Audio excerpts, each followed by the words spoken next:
Well, from Lewisham to Kingston-on-Thames to Kingston, Jamaica, and back to Camden. Oh my God. How's the show been? It's been fantastic. The whole tour has been fantastic. Had a ball, and I had a ball tonight too. We just came from Manchester yesterday. Day before that, we were here.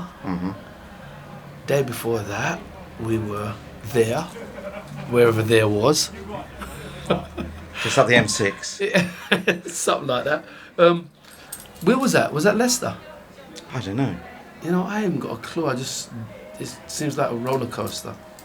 Anyway, your thing, I've worked this out because I selected some records, and it's fusion is what you've taken R&B, soul, Tamla Motown, and fused it with reggae. So it's like Trojan Records meets Marvin Gaye. Marvin Gaye. And the question is, how do you do that? Do you boil these up in a monkey spanner? Yeah. Do you boil them up in a saucepan? Is that? Yeah, that's the one. You used to play those records, didn't you? God. You know, when I look at these, I think, damn. I remember, you know, those grams that you used to have, and then you just stack them all up, and a big old armed clunk, and then one would fall down, and the needle would usually, play, and then 6 of them would fall down on top of the head of the needle. Doesn't happen with your iPod, does it? No. So how did you achieve fusion? I don't know. I mean, I come from a very large family of 9 brothers and sisters in that good old southeast London that you was talking about. You used to sing in church, didn't you? I sang in church. You know, we grew up in church from knee high. My mum would want me to sing gospel. My dad would want me to sing like country western. My sisters would be like Michael Jackson, Jackson 5 and all that, and the Beatles.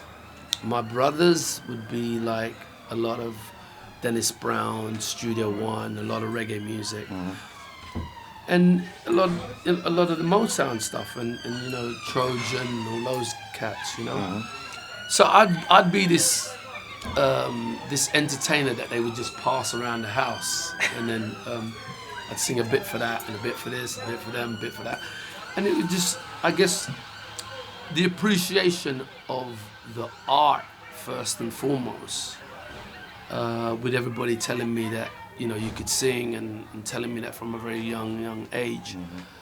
It's only now that I kind of look back on it and I think to myself, well, I used to watch a lot of musicals with the good old Frank Sinatra, Dean Martin, and all these guys, you know. And it's only now that I kind of look back at it and I think to myself, oh damn, I must have been really just watching to understand the art of singing, I guess. So you just sort of absorbed all this great I just feel like a sponge, I just felt like, you know, I was pulling this in, pulling that in, pulling this in. And then when I finally kind of came to the music business, then I just thought, well, I wanted to kind of create my own little slot, you know, because Dennis Brown really was the person that I would want to mimic or be like. You know what I'm saying? Well, that's I was going to ask you. We had a question from Nisha on Facebook, who's an enormous fan, is extremely jealous that I'm here, and she said, what are your great inspirations, personally and professionally? Definitely Dennis Brown would be at the top of the list. Yeah.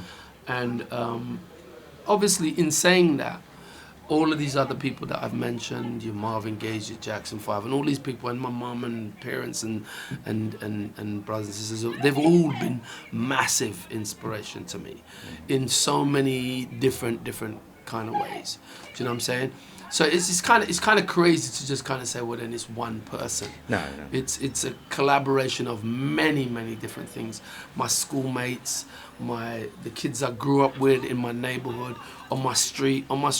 There was tons of us on the street, you know, and we would all gang up, well, not gang up, but all come together and just kind of, you know, as a community, and then they would be like, Max, sing a tune.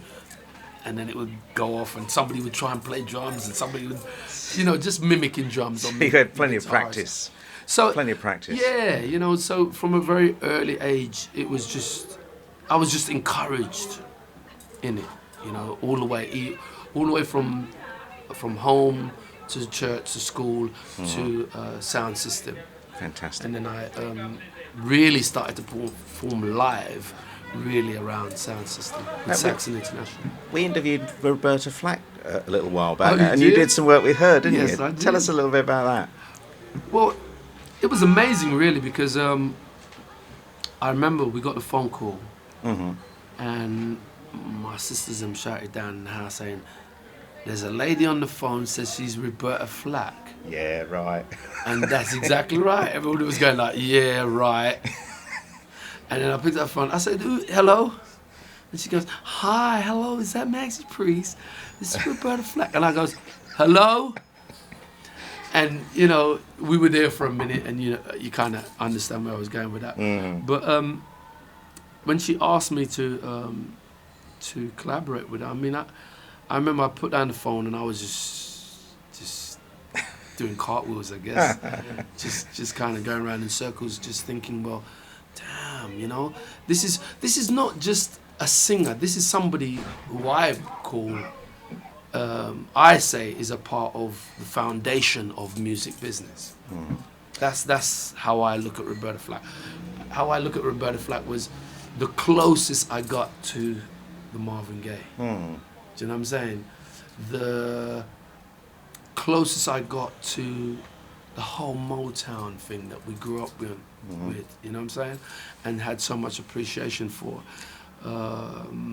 So, following on from that, I mean, you had an album out just in 2014. What's next for you? Next? What's coming over the hill? Well, I mean, for me, an album should somewhat have enough room to be able to breathe.